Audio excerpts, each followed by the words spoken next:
oluzukira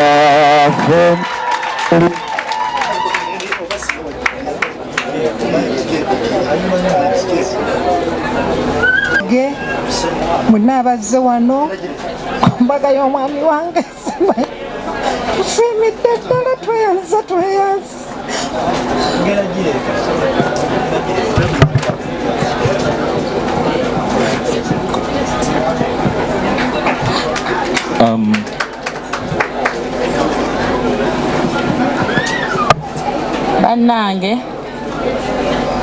bannange mwenna abazze wano mukolo ogw'obulumi ennyo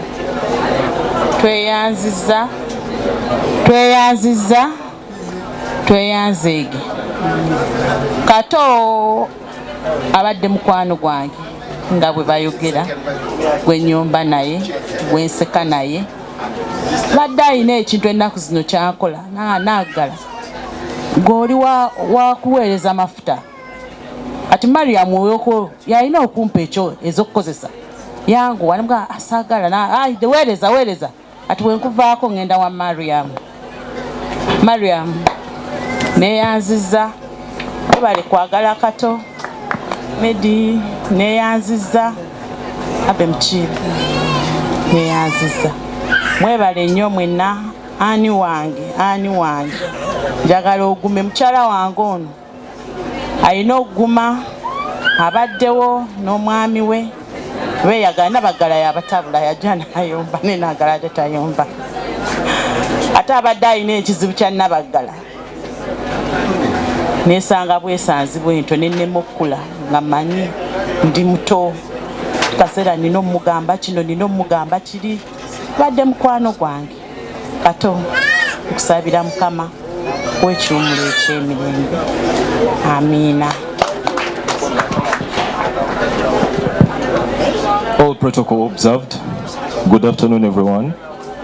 Honorable Kato had started going on the global stage. He had fans and actors from Nigeria and Turkey who requested that I pass on condolences and also try speaking in English. On behalf of the family of Kato Lubwama, we want to celebrate the life of our beloved father and best friend, who has left a lasting impact on all of us. Honorable Kato Lubwama was a loving and devoted father who always put his family first. He was a provider, a mentor, and a best friend. His love and guidance will always be cherished and forever remembered. We know that he touched the lives of many people, and we are comforted to know that his legacy will live on through his art, and we shall make sure that his memories will always live on, and his legacy will always live on as well. We want to extend our heartfelt gratitude to all Muzee's friends, fans, and well-wishers. Your support and encouragement meant the world to him. In a simple way, we would want to first thank Mama. Mama, webali nnyo webalire ddala okulabirira taata lino lyonna ebbanga. Singa nabagala mwebali mutubye okuva ku Martin Road, mbo zonna zazannyumiza.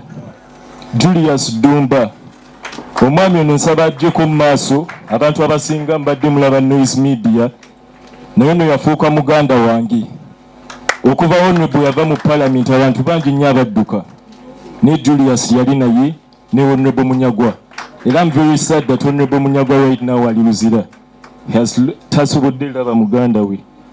I would as well like to thank the President, the Speaker of Parliament, the King, members of the 10th and 11th Parliament, my dad, Honorable Muhammad Nsereko, Masti, Mr. Andrew Benon Chibuka, Charles James Senkubugi, Mama wange Sise Namuju, Honorable Karanga, Honorable Alan Sewanyana, Honorable Pamela Kasiru, Alfred Diamond, Kasuku, Taki family, and Richard Mofid Damijo from Nigeria. We are grateful for all the love and kindness you showed him throughout his life and even in his passing.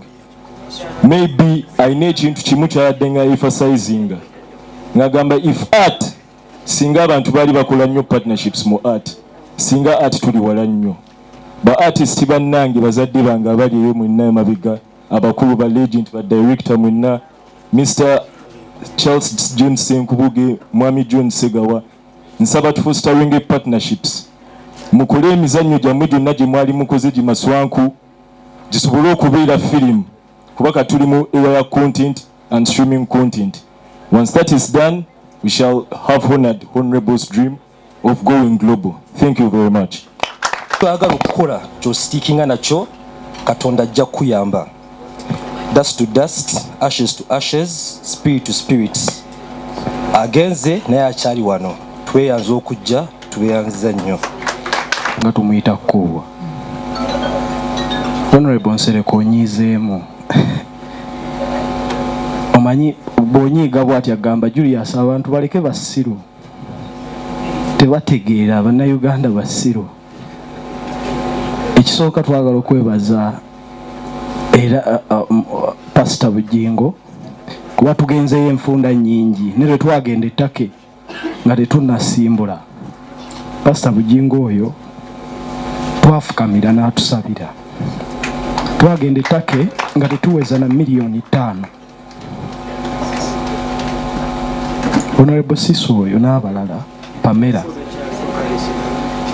twakozesa sente zisuka mu $4,000,000 naye tetwagenda naziwera $5,000,000.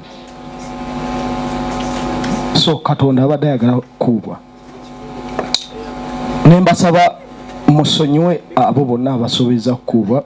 Pastor Bujingo waali waakiri tunaagenda e Kanani kubanga yali yamusuubiza ng'akyali mulamu nti Katonze wendi bonna ne bwe banaakuvaamu era ojja kufundikira ozze waffe eri Mukama. Yayagalanga nnyo Katonda, Kkuubwa yayagalanga nnyo Katonda. Ebyo ebigambo bye bumwogerako simanyi gye mubijja naye ffe ababeera naye tukimanyi. Alina ebintu byabadde asinga okwagala. Ekimu Pastor Bujingo akyogeddeko lwakuba takyogedde mu depth yakyo. Honorable Nsereko yagezezzaako kijjayo. Kyekya Film City. Yebadde dream ye. Film City ng'ayagala gituuma Nnaalongo maama we.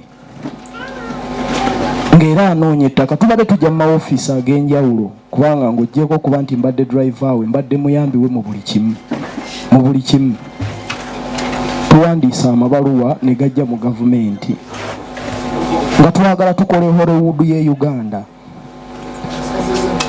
Kato abadde alina okuddayo ettake for another surgery. Naye ssente buli ze tubadde tufunawo ng'agamba nedda Julius obulamu bwange busobola okulinda ng'alinga ng'amanyi nti anaatera okgenda ng'ayagala atuukirize dream eyo. Tubadde tushootinga ne Conrad ono firimu nnyingi weeziri content tubadde tukola mungi nga ateekamu akatono konna kaalina n'ezeddwaliro. Maama Mariam ndagira alina sente ze yamuwa. Namugaa Kato ku luno nedda nkoyo okuwa sente ng'ozizza mu firimu ne katembawo.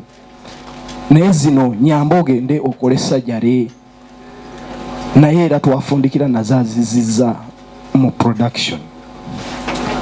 Oyo Kkuubwa tusaba kubanga Hollywood ye Uganda egatta bingi, egatta firimu, egatta music.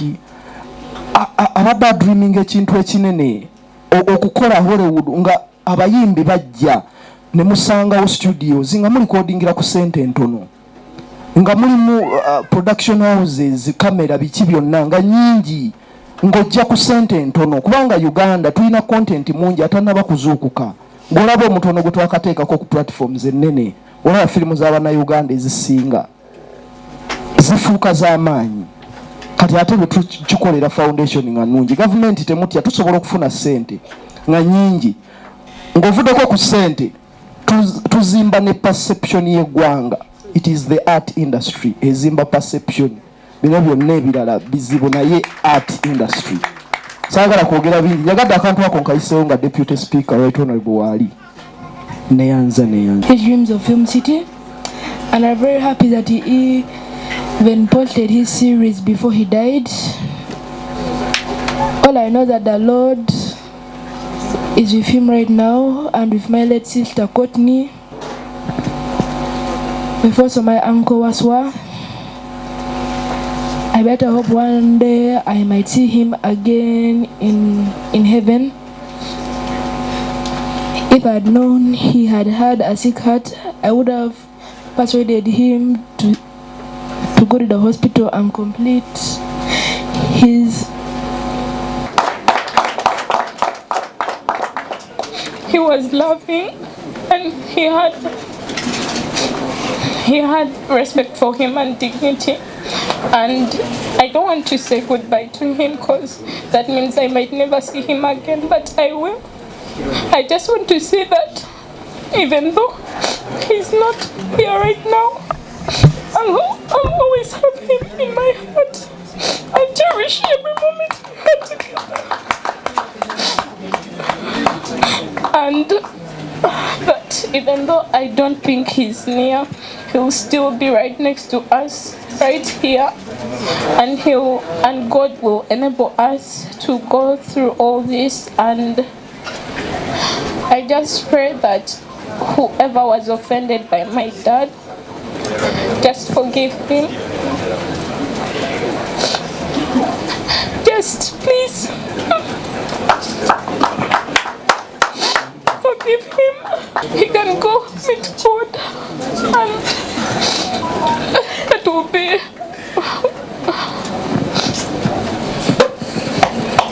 tulizuuki naberubaga tufiiriddwa nnyo